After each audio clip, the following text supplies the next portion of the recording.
All right, so let's keep on going here. When we talk about architecture and design, we need to make sure that we look into and discuss the components like the security controls. And usually we can bucket different types of controls into three different categories. There's administrative controls, which include policies and procedures, ways that we do things that are written down. So those are administrative in nature. There's technical controls, so that's things like software or Active Directory, which we'll be talking about here in a few minutes. And then there is a physical control, so the gates, guards, and guns, typically you hear people talk about. Usually what we'll do is we'll take a look at the security controls and couple it with a type of framework. For many of us that are doing business with the federal government, the framework that's familiar with us is the risk management framework, which is down here at the bottom. That's the 800 series in the NIST. If you're not familiar with that, you can go look that up. But a lot of people use other types of security controls and frameworks, like, for instance, one that's put out by ISACA, who creates the CISA and CISM, is the COBIT framework. And that is the control objectives for IT that helps you with being able to risk manage and govern for information security. You may also hear people talk about the 27000 series, which is another way that we can help to manage cybersecurity. So really there's a few more, but sometimes we see these on the exam. So it's important for you to realize that these frameworks are there for you as the steward of information security or practicing good cyber hygiene to be able to lean on these frameworks to hopefully implement the secure, governed network or software that you're looking to have to make sure that it's as secure as it possibly can be. So some other things to think about whenever we are talking about different frameworks are shown up here on the screen.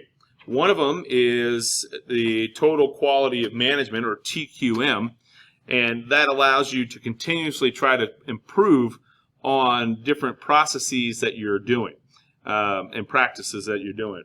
The ISO, or International Standards Organization, usually allows us to codify, if you will, a practice or a uniform way that normal people will try to implement across the world. Itil, on the other hand, specifics for IT service management. So if you're in service industry, you may want to look into Itil to be able to implement and be able to structure the way that you manage your services for IT. And then there's a few others here that we have listed. We already talked about COBIT. Some people actually follow what's called a 6 Sigma, and you can become a different belt. It's kind of like karate. You know, you could be a green belt or a black belt in 6 Sigma that continuously tries to improve on mundane tasks and automate mundane tasks. One that oftentimes you see is the Cmmi, and that is the Capability Maturity Model integration. I know when I was working at the Software Engineering Directorate for the Army, they practice Cmmi, and there's 5 levels for that. Very rigorous, structured way to implement projects with documentation and managing practices, managing processes. Very robust. These frameworks are there for you to lean on, and if you are in a particular industry, like, let's say, healthcare or government or financial, then you might end up picking one or the other depending on what regulations you may be associated to. So those frameworks can tightly couple or be hand in hand with laws, directives, and regulations. there's a whole bunch of different laws, directives, and regulations that are shown up here on the screen. And one thing to think about is there's some more popular ones that show up on your exam. So as you would expect, things like the Hipaa, as well as Pci Dss. So Hipaa is how people or medical professionals will protect your personal healthcare information and what measures they're going through to try to protect it, but also who they will share it with as well, and they have to make you notified of that. It seems like every time we go into the doctor, you're having to sign some sort of HIPAA release. In addition to that, another popular one that we see is the PCI DSS, so Payment Card Industry DSS, Data Security Standard, and that really governs anything dealing with a credit card. So if you're paying for things in person, now we have to put the chip in the chip reader.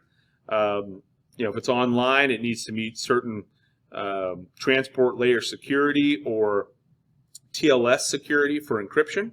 And those are all things that are used to help us with trying to put it all together. So how do we actually put all of it together? Well, if your company is traded on the stock exchange, or you're in the medical industry, or maybe you're dealing with credit cards, then you are under law to provide certain regulations and apply certain laws and regulations and practices accordingly. So, for instance, if you're a publicly traded company, Sarbanes-Oxley comes into play. And you may recall that any insider trading, or if somebody's getting ready to see a huge loss in profits or a huge gain in profits, then they may actually dump stocks or buy more stocks depending on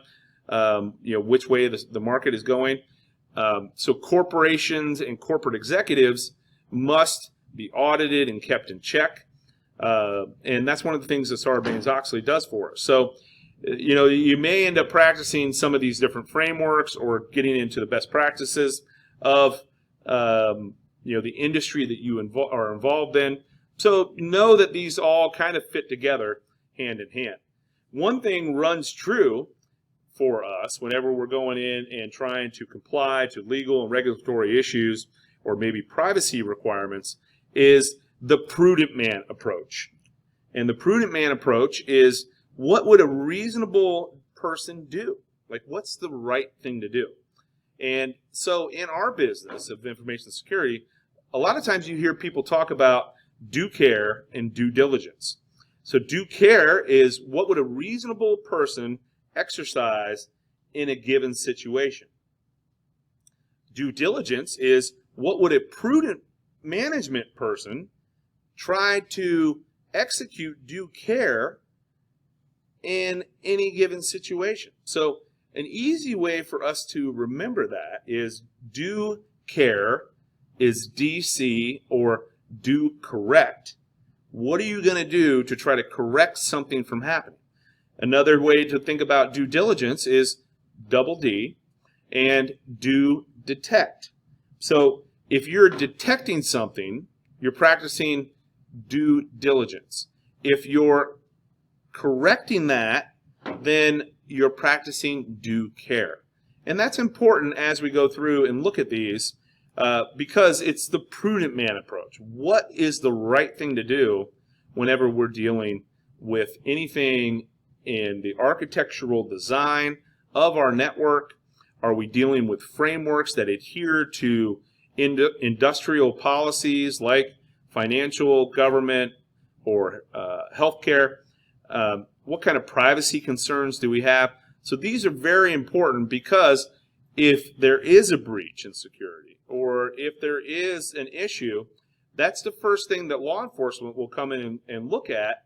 If there is a law that's broken, what are you doing currently, or what mechanisms did you put in place to try to protect the data from being compromised?